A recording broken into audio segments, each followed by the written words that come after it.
In every heartache, there's a hidden seed of strength. Join Portia Booker on The Grief Grantor as we journey through stories of resilience, finding gratitude in the echoes of grief.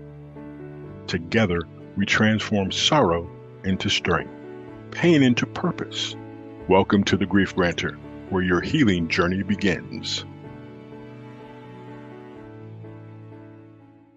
Hello, everybody. Welcome back to the Grief Grantor, where we embrace gratitude and we evolve our grief. I'm your host and grief awareness advocate, Portia Booker, and I want to thank you guys for tuning into the show. I want to share a little quick story before we dive into the topic for today. So our topic for today, we're going to focus on finding gratitude and setting boundaries. Because let's be realistic, when we're going through seasons of grief, how do we, in a sense, find gratitude in setting boundaries? I'll give you guys a little example. You know, when my mom made her transition last year in 2022, one of the things that I'm forever grateful for is the amount of love and support that I received during that time. All the phone calls, all the Facebook messages, all the comments, all the check-ins. But I gotta be realistic. It got overwhelming. It definitely did get overwhelming for me. And I'm grateful that I took time to make a public post about it and say, hey, you guys, I appreciate all the messages, but right now I want to honor my grief in a more private way. I want to limit my time on social media because right now it's too much for me. And so for those of you who are tuning in, when you're in a season of grief, maybe ask yourself, how can I set some healthy boundaries starting today to help myself to heal, to help myself to regroup, and also, in a sense, be back in the space of finding peace, right? And I know that sounds a little hard to digest right now if you're currently going through a season of grief. But I want each and every one of you to remember that grief is something that each and every one of us is going to experience on this human plane. And so why not learn how to, number one, find gratitude in your grief journey? Number two, reinvent how you go through your grief journey, right? Because I think in our society, we're conditioned to see grief from such a negative connotation or a negative light. But for me, grief has been such a beautiful journey to really help me to challenge the way that we process and we go through our own grief journey. But it's also given me the opportunity to build resilience, to embrace my grief, to be innovative in sharing my story and my testimony with all of you, and also find empowerment, right? Because as we all know, stories help us to overcome all the things. You guys remember when we used to be in school and we would read the stories of the hero's journey and how we were inspired by how they overcame challenges? Look at that and apply it to your own journey, right? And the next thing I want to touch on is forgiveness. Right? Grief has taught me to forgive like it's nobody's business. And I think that each and every one of us, we can use a reminder that if the God of our understanding has forgiven us, why do we hold on to so much unforgiveness? Okay. So again, I want to just reiterate, number one, finding gratitude in setting boundaries, because I think that we tend to don't know how to do it. And also there's a level of guilt, right, that some of us feel when we're setting boundaries in our own life. And I can say that I'm grateful. I'm grateful that I was able to do that. And it's helped me to be more present in my own life as I embark on new grief journeys, right? Just because people think that I've, in a sense, healed from what I've went through, I'm not going to say that I've healed from it. I've learned to embrace and I've learned to evolve with my grief. So we're going to take our first quick break right here on the Grief Grantor. When we come back, you guys, we have a very special guest who's going to dive more into how we can cultivate an attitude around finding gratitude in setting boundaries and action steps we can take to really implement them starting today. So we will be right back here on the Grief Grantor. Greetings, I'm Angel Marie Monticelli, host of Energize You TV, every Thursday at 11 a.m. Pacific Time. Go to Fresh Takes right here on E360 and get Reikified and energized today.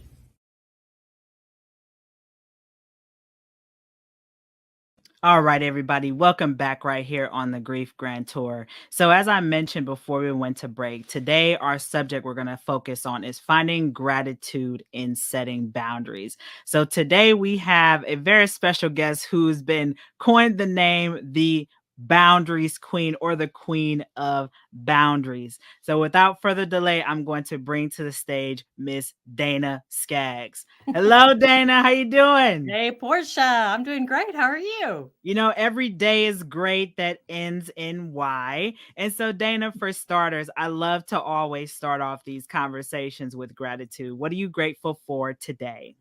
Oh my gosh. I am grateful for the sunshine today. I'm grateful to be here with you. I'm grateful that we met. I'm grateful for this opportunity to be able to talk to people, to spread the word about boundaries. I mean, I could go on and on. I just absolutely adore gratitude. Well, gratitude is what I call the life jacket, right? When we're in the ocean or waves of grief, right? Gratitude is that life jacket that keeps us afloat. Like we might be just floating on our back, the waves are coming over us. Maybe we're getting salt water in our mouth, or maybe we get a little sea urchin that wants to latch on to us and, you know, become a household pet. I hope not, but you get where I'm going, right? I do. There's so much to find gratitude in. And, you know, Dana, I want to start off here, right? I think this sounds a little contradictory for some people to find gratitude in setting boundaries, right? And so, Dana, for our audience, can you maybe start off with how you determine to find gratitude in setting boundaries in your own life? Oh, 100%. I'm known as the boundaries queen, the queen of boundaries. And I don't see how anybody can live a healthy, wonderful life without boundaries. It's not possible, because boundaries requires us to honor ourselves. And I'll go into this analogy here a little bit later, but just to briefly say, if you can imagine yards, like your yard and then your neighbor's yard, and there's a fence between the two. In your yard are your thoughts, your feelings, opinions, your actions. And on the other side of the fence is someone else's thoughts, someone else's feelings, and someone else's actions. So boundaries requires two things. One, you have to honor and give space to and acknowledge what's in your yard, which are what you're feeling, what you're thinking, what you choose to do. And it's your responsibility to create space for those things and to honor those things. It's not somebody else's job to do that. It's ours. And the flip side of boundaries, and just as important, is sometimes we get so engrossed in what's on the other side of the fence, and we're like, oh my gosh, they're not going to like this, or they're going to think this, or they're going to feel this way, or I don't want them upset, blah, blah, blah. That is not our business. That's on the other side of the fence.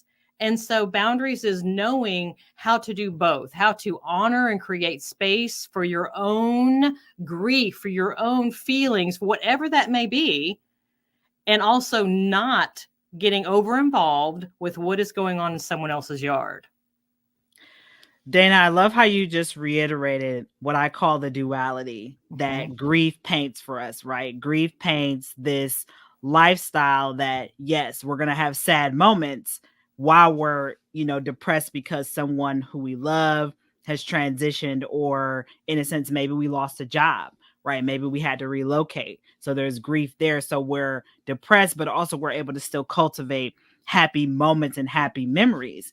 And I love how you mentioned that whole, you know, again, that contrast that we tend to forget. Like, I think we get into this notion that things are just parallel, one train to, you know, wherever. But with setting boundaries with grief, there's the duality, right? Yes. And I wanted to point out a couple of things. One is that sometimes other people don't understand our feelings. And so that we have to be able to make space for our feelings, regardless if someone else understands them, accepts them, or approves them.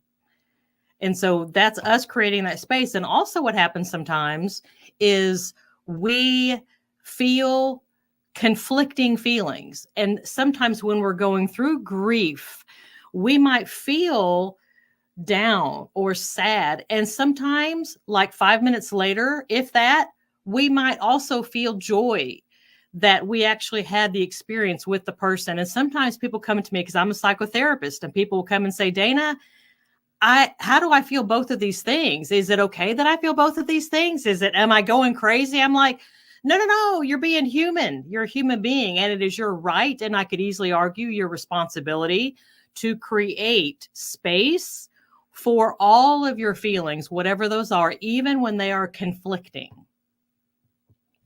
Dana, I'm glad you brought that up, because I think we tend to, when we're in seasons of grief, we question the amount of emotions that are there. I like to call it the analogy of all the emotions are fighting for center stage, right? All of them are fighting for the microphone at one time. And sometimes both of them are standing at the podium or the microphone.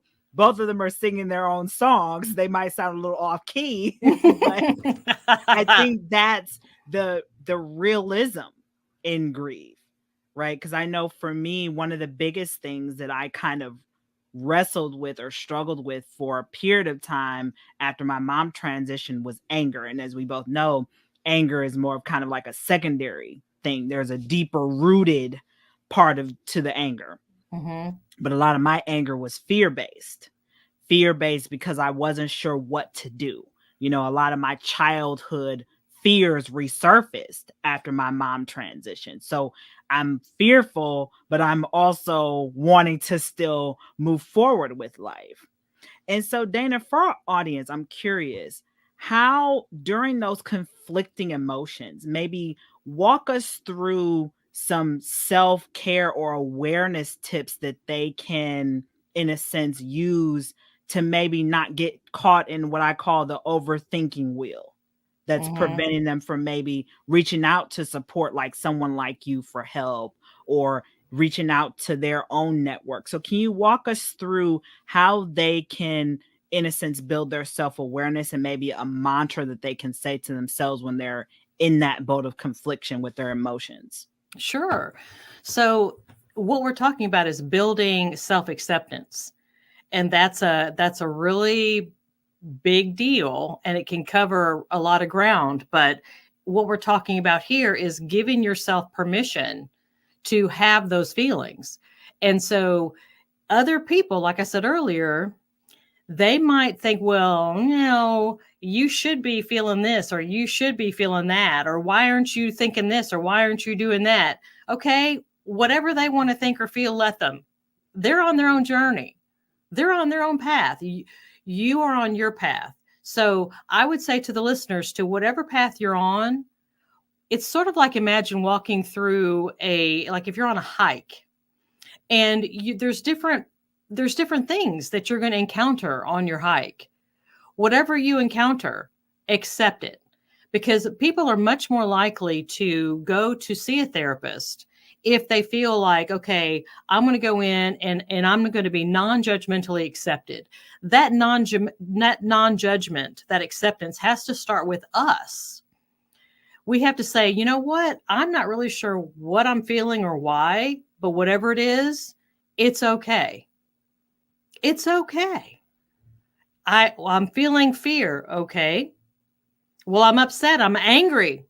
Okay. Whatever you're feeling, it's okay. And in terms of processing it, sometimes people will use a journal because they like to write things out, or they'll type things out of what they're feeling. But that has to start with whatever it is that you're thinking or feeling, it's okay. And you're the one that needs to acknowledge that. It doesn't need to come from someone else. I mean, we like it when other people validate what we're thinking and feeling, and we share it with them, and they say, oh, I understand exactly. I feel the same way. We love that. And that's awesome. But we cannot count on that all the time, because, to be honest with you, Portia, sometimes things that people are grieving, it's messy. Okay.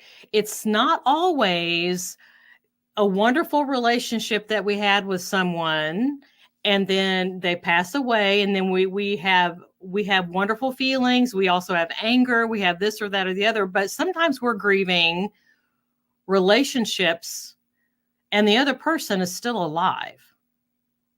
Okay, let's just be totally honest about this. There's a lot of us walking around that I call the walking wounded, that we are alive. They are alive. We're all alive, but we're grieving because there was a relationship that fell apart for any number of reasons that we could get into. And there's a grieving that's happening there. And so people are walking around with a sense of anger, with a sense of sadness, with a sense of loss, with a sense of grief that encompasses all of that. And they've got to set that boundary to honor their feelings, even though other people, whoever those people may be, who could be codependents, I could go on and on with that list, are not saying it's okay for them to have their feelings. Ooh, Dana, you touched on something that I want to really dive into, because I think this show is about embracing gratitude and evolving grief, right? And I think you touched on something very profound and key in a lot of people's journey, right? We place a lot of emphasis on grief when it's the physical transition of someone. Mm-hmm. But what we don't talk about is, what if that person is still walking around? What if they are next door to us and we have to see them every day, mm-hmm. right? And so, Dana, for our audience, I'm curious, how do you, in a sense, set a boundary, right, in this type of grief journey? And also, outside of setting the boundary for yourself, right, how do you, in a sense, move with grace during that?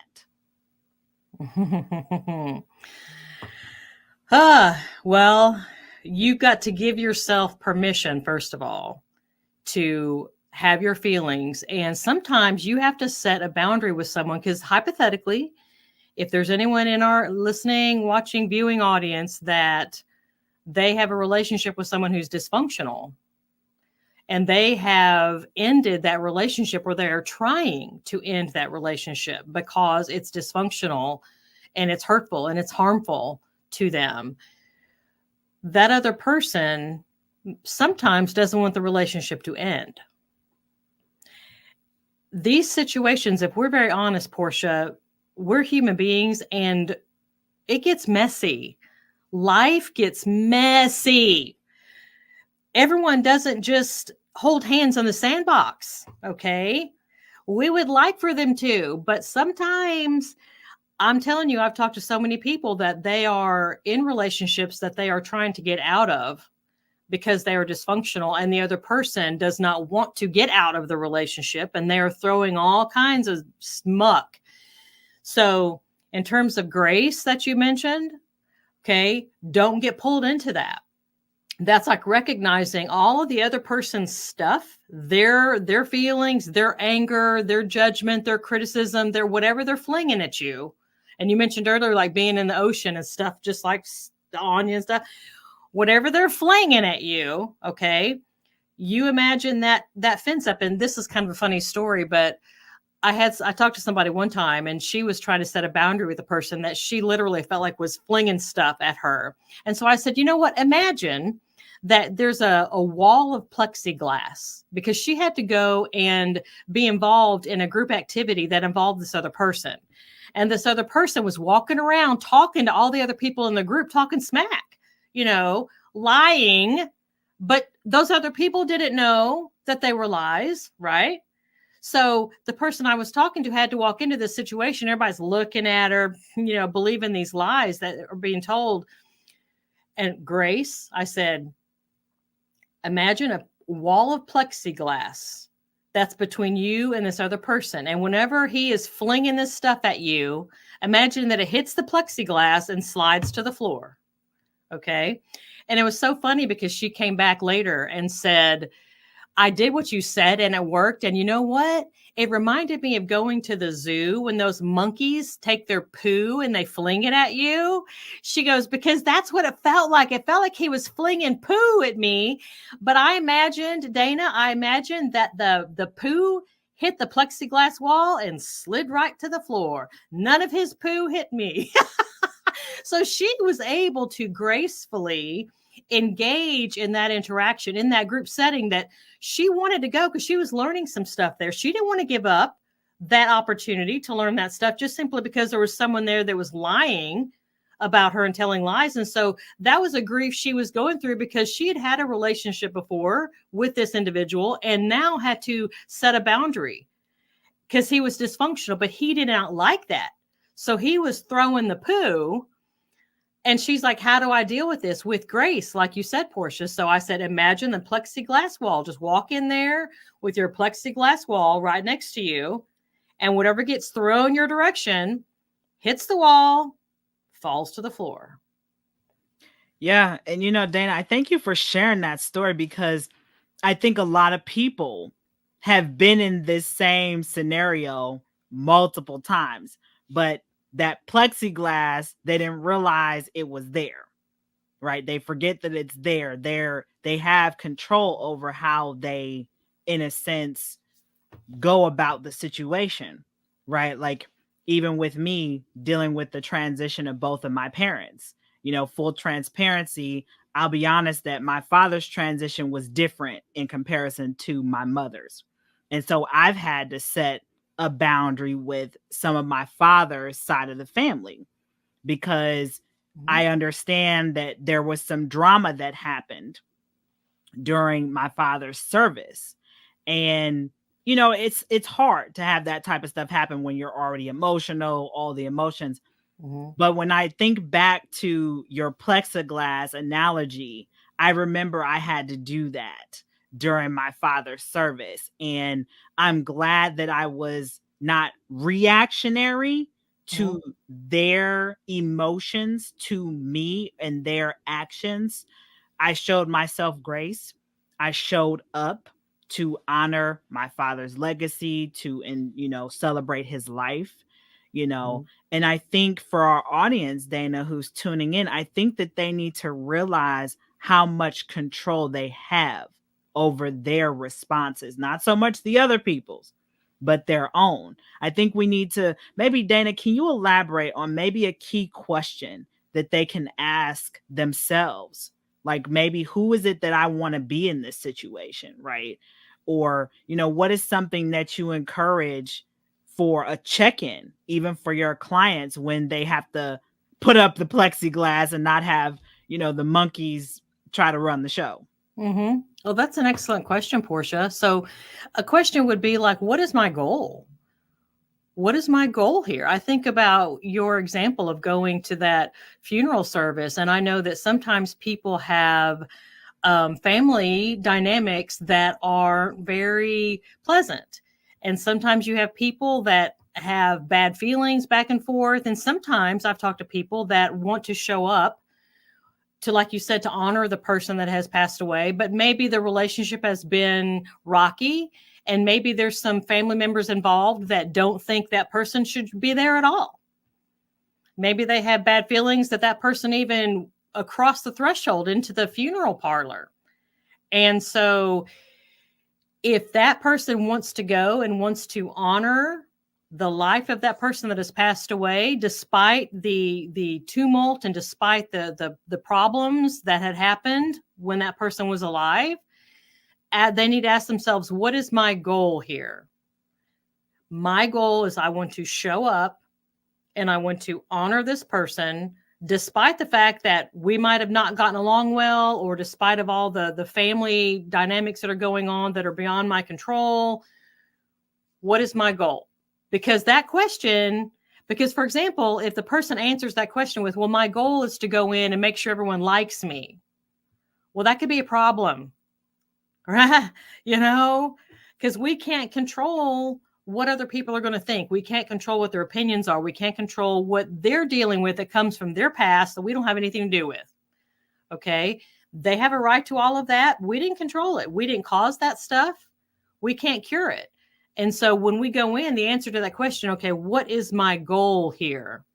If my goal involves my behavior, involves my feelings, then that means that I can control that and I can maintain grace. I can walk in.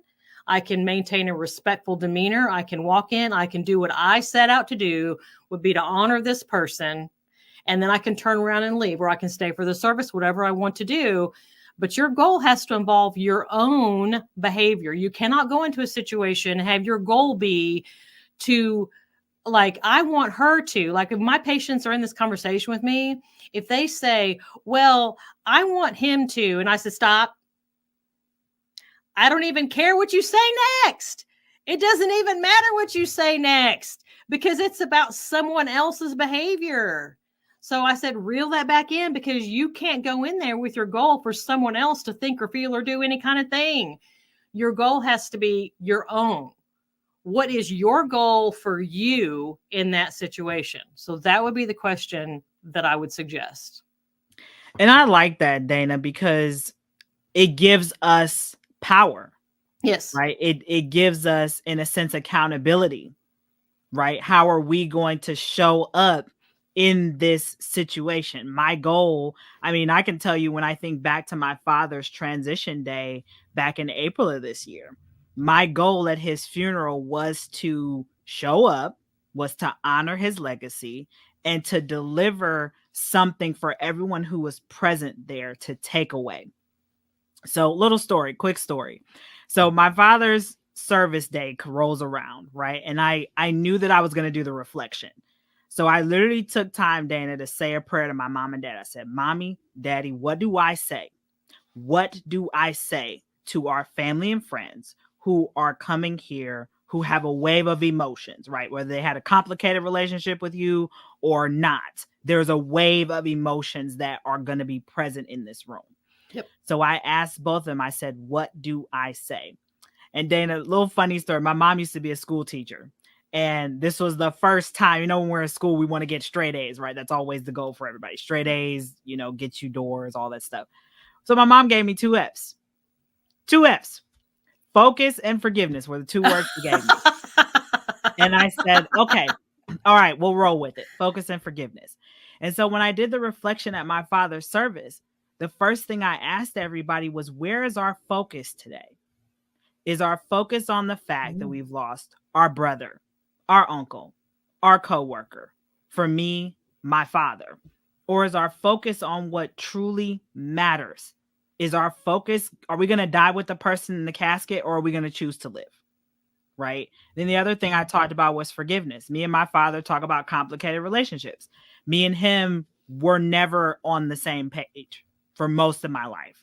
I always kind of felt that he saw me beneath and not as his daughter. And so for the longest time, we had a fractured relationship. And also because I grew up in a single parent household. And so, one of the things I talked about was forgiving him. I made the choice to openly embrace him as he was, because he had Alzheimer's, dementia for quite a bit of time. So he really didn't know his name, remember who he was. And it's sad, right? It's hard to watch somebody go through that. Yeah. But I forgave him, because I said, I can't hold this man accountable for something that he doesn't even remember anymore.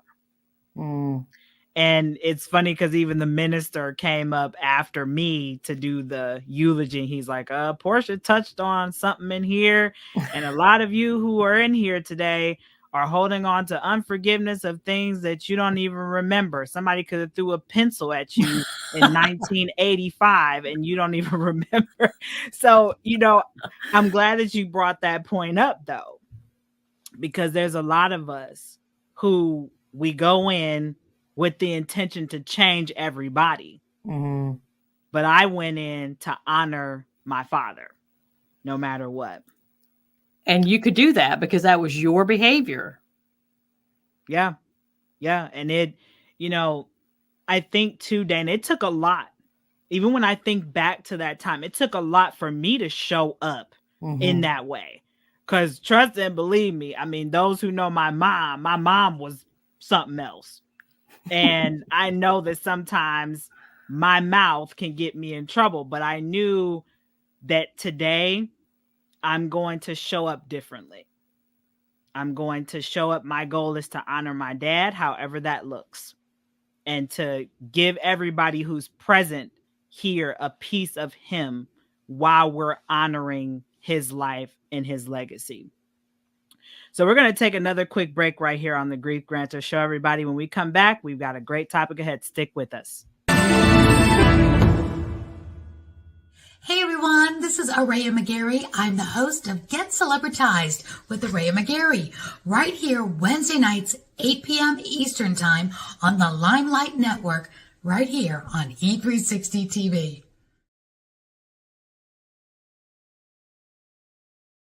All right, everybody, welcome back right here on the Grief Grantor Show. We are joined by the queen of boundaries, Miss Dana Skaggs. And before we went to break, we were talking about where our focus is and also asking ourselves the question of what is our goal when we are in spaces of being able to set boundaries and taking more ownership and action over our behavior.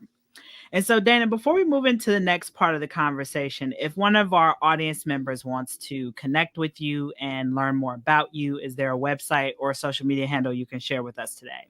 Absolutely. They can go to Dana Skaggs, DanaSkaggs.com. And that's got all of I have coaching opportunities. I have courses on boundaries. You can reach out to me. Yeah, absolutely. Just DanaSkaggs.com. Excellent. So those of you who want to connect with Dana, you definitely can. Dana, another thing that I want to touch back on, with setting boundaries with grief, right? It sounds a little taboo and contradictory. And so maybe can you walk us through, Dana, when we're in seasons of grief, what do boundaries look like when we're in seasons of grief? Like, for example, I know for me, one of the things I did was limited my time on social media. Right? I let people know, hey, I'm grieving. I don't want to be bothered. But what are maybe some other ways that people can set boundaries and not, feel empowered when they do it in order to help themselves to heal when they're in seasons of grief, right? Because there are a lot of emotions, right? Like we mentioned, probably all of your emotions are fighting for the same microphone, right? Mm-hmm. Some are probably singing at the same microphone, right? And then maybe physically, right? You might not feel like getting out of bed, depending on what the grief journey you're embarking on is. But a lot of times what I've found is when it's the physical transition. So Dana, can you walk us through maybe what some boundaries look like when you're in seasons of grief? Absolutely. So one is acknowledging that there are going to be changes. I tell my patients it's kind of like this. It's not linear.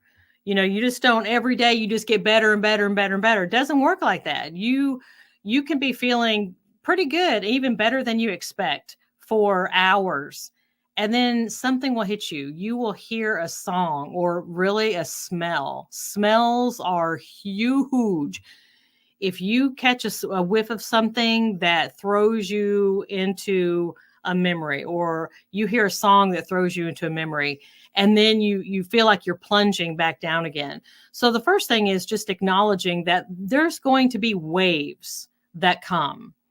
And when they come, at first you feel like it's just totally it's almost like I can remember standing at the ocean and I'm in the water. And whoever has experienced this before, where you like turn around and you didn't expect it, but you turn around and there's this wave that's getting ready to crash right on top of your head. It's kind of scary, and for a minute you are, excuse the phrase, underwater. Okay. You're under there. You don't know what's up, down, but then you eventually find your footing and you stand up and the water comes back down to your waist and you're okay again. I mean, you're kind of a hot mess at that point. Your hair's every which way and all that, but you're standing and the water has receded and you're spitting the salt water out of your mouth and you're okay. So it's knowing that those waves are going to come and you're going to have those moments, but you're going to find your footing again. The water is going to come back down again. And so keeping that in mind. Another thing to think about is imagining that you are like a cellular membrane. So cells have to push toxins out and they have to pull nutrients in to stay alive in your body. And so if you imagine you are like that, and your job is to, if you identify something in your life that feels toxic, it is your responsibility to find a way to push that out of your life. And also, equally important, pulling nutrients in. So like you said earlier, if you have a day where you feel like, I don't have the energy, I can't do this today, I can't adult today, I cannot get up and take a shower and brush my teeth and put my clothes on and go face, I can't do the peopling thing today. Okay. Then you give yourself permission. You give yourself permission, and that's pulling that nutrients in. I just need to curl up in my bed, pull my covers up, and just sit in bed today, and maybe get out, eat food, and then get back in the bed again, and give yourself permission. If that's what you need in that particular day, then you call into work and you give yourself permission, and you pull in those nutrients because you need to rest that day. And so it's understanding the waves are going to happen and imagining that you are like the cellular membrane, pushing toxins out and pulling nutrients in. Both are equally important. Dana, I love the cellular membrane analogy. Like, if you're just not, we've got to exhale, right? Like, inhale oxygen, exhale, CO2. We've got to continuously, in a sense, remove toxins from our body in some way, shape, or form. And sometimes we just need that rest. Yes. Like, I know for me, I have to even remind myself, and I'm glad we're talking about this, giving myself permission to eat, because sometimes I fall in that boat when I'm going through a grief journey where I'm like, okay, Portia, we can eat. We can eat. We don't have to starve our body because of all the emotions that are in our stomach. We can fully eat. We can give ourselves permission. Right. And that's, it's another reason, Dana, why I started this show, was because I want more people to give themselves permission to grieve, right? In a society that tends to, in a sense, mathematical equation ties are, I just probably invented a new word, but in a sense, create a mathematical equation around our grief, process our grief. When grief, as we both know, is an ever continuous journey. Loss turns us how to learn. Loss teaches us how to learn if we're open to it. Yes. Right. And Dana, I'm curious, the boundaries queen, right? I've got to ask the boundaries queen, when you're embarking on a grief journey of your own, right? How does the boundaries queen, in a sense, set up her own boundaries and get out of her own way? Okay. Well, I'm going to loop back around and pull up something that you mentioned earlier that I wanted to discuss briefly. And you mentioned forgiveness, because we need to talk about forgiveness and what that means, and guilt and giving, because as we're going through, because we mentioned earlier, grief, sometimes we're grieving something that is currently, no one has passed away physically, but our dream, our hopes for a relationship have died. And we have to grieve that. And so the role of boundaries, you see, we can forgive something that stays in the past. Now, when someone has physically died, they cannot continue to engage in us with dysfunctional, hurtful, harmful behavior because they have physically passed over. So that gives us the opportunity for forgiveness, which is life-changing, just letting that go, acknowledging they probably did the best they could. I'm not going to carry that around. If I need to talk about it, if I felt like I was traumatized in some kind of way, I can go to therapy. I can work that through. I can talk about that.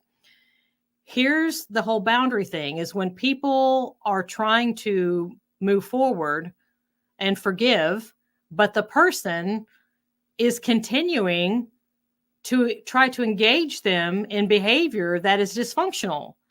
They can't forgive it because it never stays in the past. It keeps happening.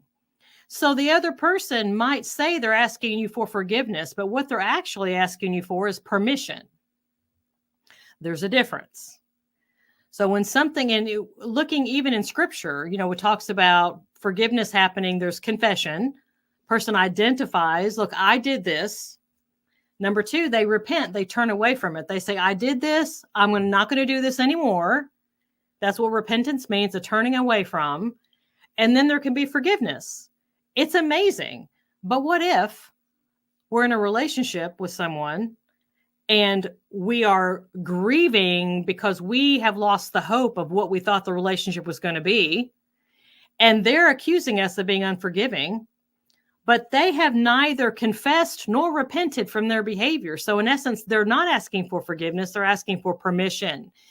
And so that's where the boundaries come into play there, is when you are in relationship with people and you're trying to grieve, you're trying to let it go and move on and push that toxin out, but they keep trying to push in and suck you back into this dysfunctional, what I call a dysfunction dance. You no longer want to do that dysfunction dance with them, but they want to still do it with you. So that's where you can set that boundary and say, I don't know what you're doing or why. I didn't cause it. I can't control it and I can't cure it. All right. I'm sorry that you're feeling the way that you're feeling, but I'm not going to do that anymore. And so I am going to give myself permission to grieve this relationship. I'm going to give myself permission to grieve what I wish our relationship had been. I'm going to give myself permission to grieve what it should have been according to cultural norms. And you have to set the boundary, because if you don't, the other person keeps pushing in. And what happens is usually it pulls you until you're in a rage,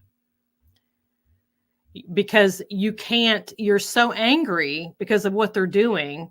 And if you don't set a boundary, they keep coming in. Sometimes it's a manipulative fashion. Sometimes it's a gaslighting fashion.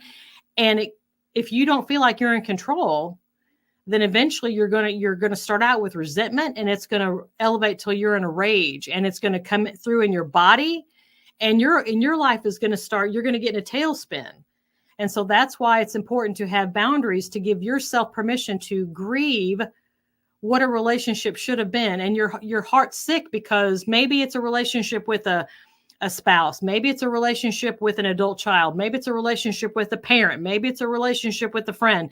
And the relationship should have been a certain kind of way, and you wanted it to be, but the other person continued to behave in a very dysfunctional way, and they were not going to stop. And so you have a right to grieve, thinking, I really wished that we could have had a relationship, because I see other people that have great relationships with their whoever, with their spouse, with their mother, with their adult children, with their friends, but I can't do that with you. And so when you set that boundary, you create space for your own grief.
Dana, I love what you brought up about how when someone transitions, right, and we forgive, obviously, the things that the woulda, coulda, shouldas, right? Mm-hmm. Right. Like for me with my father, right? I wish that he would have been more present for me in my life in various assets, right? Or aspects, but at the same time, his absence taught me to be present, even for him as he was transitioning.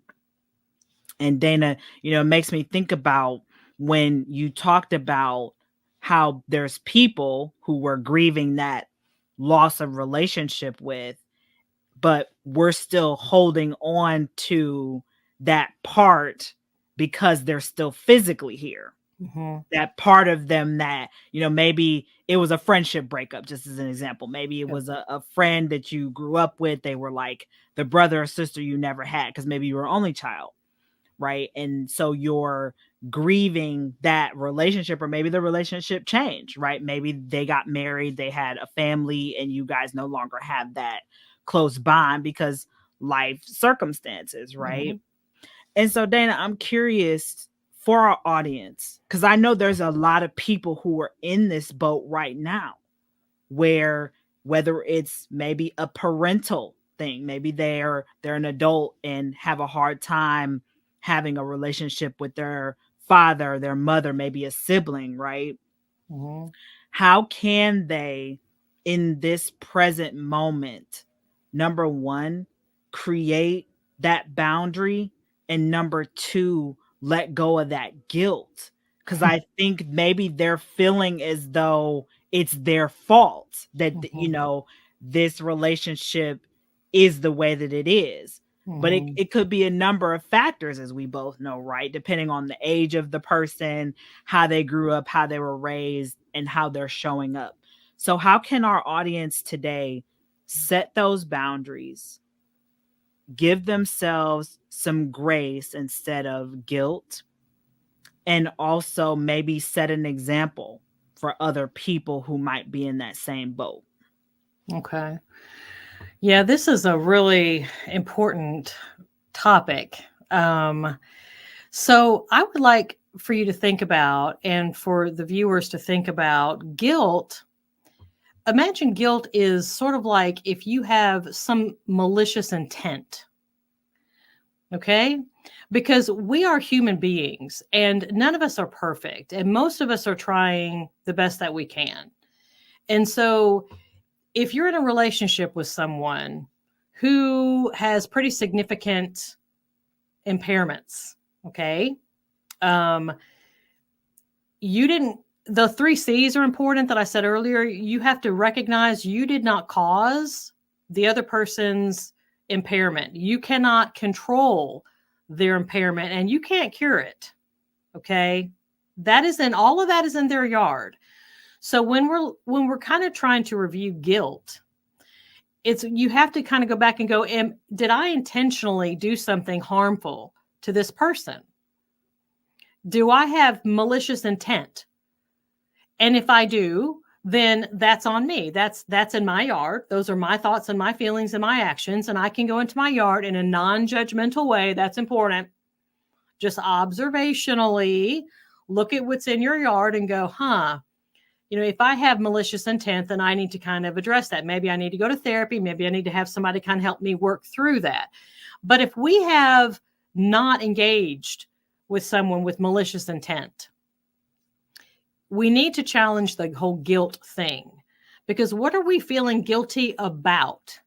Again, back to boundaries. How much of it is our behavior and how much of what we're feeling guilty about is actually natural consequences of what the other person is doing? Our behavior has natural consequences. And when you're in a relationship with someone who is dysfunctional for some kind of reason, their behavior is going to have natural consequences. And those are not, that's not your responsibility. It's not pleasant, okay? But that's not your responsibility. You're responsible for your own actions. And you can, if you want, you can say, okay, here's the ways that I'm going to try to reconcile and have a healthy relationship with this individual. And you can reach out to them and you can say, look, I'll do this, I'll do this, I'll do this, list out about 2 or 3 things that you're willing to do to try to have a healthy relationship. They're either going to meet you there and try to be healthy with you. I'd like to say, woohoo, that happens a lot. But more often than not, it does not. But at that point, at least you know that you tried your best. You tried your best. And it's also important to reach out to people that you trust, that will be honest with you, that they're not just going to feed you what you want to hear, because maybe we're behaving in a way that is dysfunctional. We can't even see it, right? So getting that feedback from other people in your life that will call a spade. They'll love you, but they're going to speak truth and love. That's in the Bible too. Both of those are important. If someone just speaks truth, but it's not in a loving way, that's very obnoxious and abrasive. It can be. But if someone's all lovey-dovey, but they're not telling you the truth, that feels all nice, but it's not helpful. Okay. We need someone in our lives who's going to speak to us truth in love. You find those people, you tell them, and usually they're the ones that are familiar with the situation. They're familiar with those relationships. And you say, this is what I'm feeling. This is what I'm thinking. This is what I've done. What are your thoughts? Am I missing something? Am I not seeing it from, what vantage point do you have? And so when you do that, you're released from the confusion, the wondering, gosh, am I doing something off-putting here that I don't even see?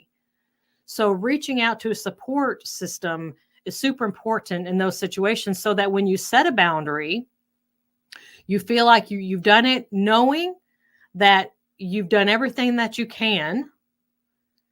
The guilt is, have you done anything on purpose to try to cause them harm? No. Have you tried your very best? Yes, I feel like I have. Have you reached out to other people to make sure that you're seeing the whole picture? Yes, I have. What do these people feel like is probably a good idea for you to do? Have you gone to therapy? What is the feedback? Well, they're suggesting I probably need to put a boundary down, that this person is just bringing toxin into my life, and they're not going to stop. Then it's our responsibility to set that boundary, because you know what? There is one person on this planet who has been given the responsibility of keeping us together. And if we don't do that, our wheels fall off. And not only are we not any good to ourselves, we are no good to those around us who we love. 100%. Dana, I thank you for elaborating on that, because I think there's a lot of people, this is why they struggle with setting up that boundary, because of the guilt. But right as you mentioned, you have to ask yourself that question of, did I do something that was intentionally malicious? Mm-hmm. Right? Have I done everything that I could in my power to rectify the situation? Right? Mm-hmm. Maybe try to find a compromise or a middle ground. And I'll be honest, Dana, I'm in that situation now with a few people who I've known a long time, where I had to grieve the loss of that relationship that we had years ago. Mm-hmm. But the one thing I'm going back to gratitude. I'm grateful that we're able to keep a relationship of some sort, but I have to set some boundaries as far as how I interact and engage with them. Right. So I think, Dana, you really hit the nail on the head, for our audience, because I think each and every one of them who's going through something like this presently, right, they're able to really take action. Number one, acknowledge that, hey, there's parts of this situation that are out of my control, mm-hmm. but here's what's in my control, right? Yes. Also identify, is what's worth it here? Is it worth me continuously getting hurt over and over again? Kind of like, the Homer Simpson thing where he keeps hitting himself with the door, to say adult type of thing. We have to, we're going to keep doing that all the time. Or are we going to eventually learn, like, hey, this isn't working, right? These old keys are not going to open new doors. So, Dana, we're going to be wrapping up here. And I always love, again, I'm extending my gratitude to you for saying yes to come on the show. Before we wrap up, Dana, I'm curious, for our audience who's tuning in, what words of encouragement can you leave with them today? Whether it's someone who was in the same place as you, hence how you became the queen of boundaries, or if it's someone who wants to learn how to implement boundaries today and show themselves some grace instead of guilt. My words of encouragement are, There is a way. If you feel like you're lost in the forest and it's dark and you feel like you're winding around and you can't find your way out, there is a way. And because I'm the queen of boundaries, to me, boundaries is that will create safety and freedom in relationships, and it will help you to be able to have strength to where you can have relationships in life and not have to be afraid, and you can move forward. There is a way. So do not lose hope. There's absolutely a way. Danny, you took the words right out of my mouth. That's always been my motto, is there's always another way. You just have to be open to seek it and be willing to let it look a little messy, like what you said, let it look a little messy. But at the end of the day, it's progress over perfection. Oh, 100%. There's no such thing as perfection. But for some people, again, that's a whole nother episode, Dana. That's a whole nother episode we'll have to have right here on the Grief Grantor. Well, everybody, that was our queen of boundaries, Miss Dana Skaggs, that you heard from. And that concludes another episode of the Grief Grantor Show. Thanks for listening. Don't forget, everybody, to embrace gratitude so we can evolve our grief. Take care, everybody. Thank you for joining us on the Grief Grantor. May the story shared today light your path and guide your heart toward healing.